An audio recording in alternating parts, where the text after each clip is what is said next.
castaway ang nahirapan sa mga challenge ng Survivor Philippines Celebrity Showdown.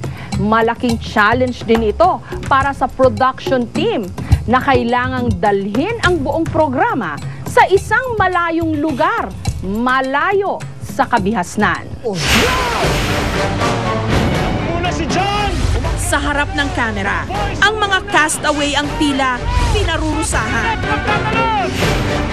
Pero sa likod nito, grabe rin ang sakripisyo ng staff at crew.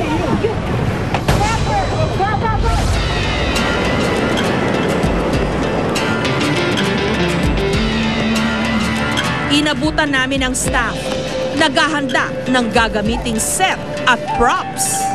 Ang mga castaway, papunta na rin. Naka-standby na ang mga camera crew. Hi, ma'am. How was the walk? Okay. Kumusta kayo? Isang buwan na nandito sa mga isla yung mga staff ng Survivor. Okay pa ba kayo? Okay pa, ma'am. Ilan camera lahat na ginamit sa Survivor? Okay po. Ha? 12? Wow. Kaya pala naubusan kami ng cameraman sa Maynila. O yung mga misis nyo, batiin nyo na. Mga misis ha? Mga misis ha? Nagkaroon ako ng pagkakataon para kamustahin ang ilan sa mga staff at crew. Pati raw sila may sari-sarili ring challenge na pinagdadaanan. Ang production assistant na si Gisette, dito na nagdiwang ng kanyang kaarawan. Dito ka nag-birthday? Opo. Paano? Ano po, naghanda po kami dun sa room po namin. Ah, Tapos talaga? lahat po ng cameraman, ng staff, nandun po. Malungkot ba na dito ka sa isla nag-birthday? Medyo po, kasi wala yung family, gano'n. Kailangan, hindi pa po nila ako ma-reach through, internet kasi walang kain. Bahagi ng trabaho ni Gerard bilang production assistant na dalhan ng pagkain, tubig at iba pang pangangailangan ng mga staff sa campsite. Pero bago siya makarating doon,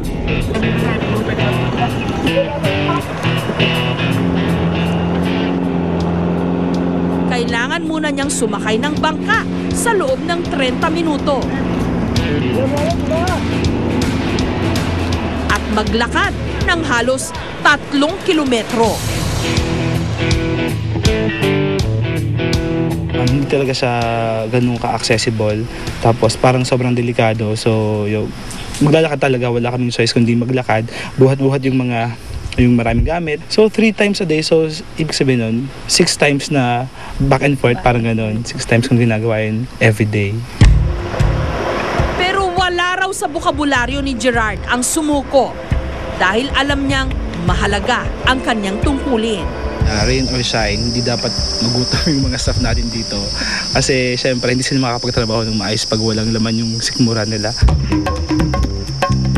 Kapag nakakain na ang staff at crew, babalik na si Gerard sa base, kung saan inaasahan na niyang puputaktihin siya muli at pagpipiestahan ng mga insekto.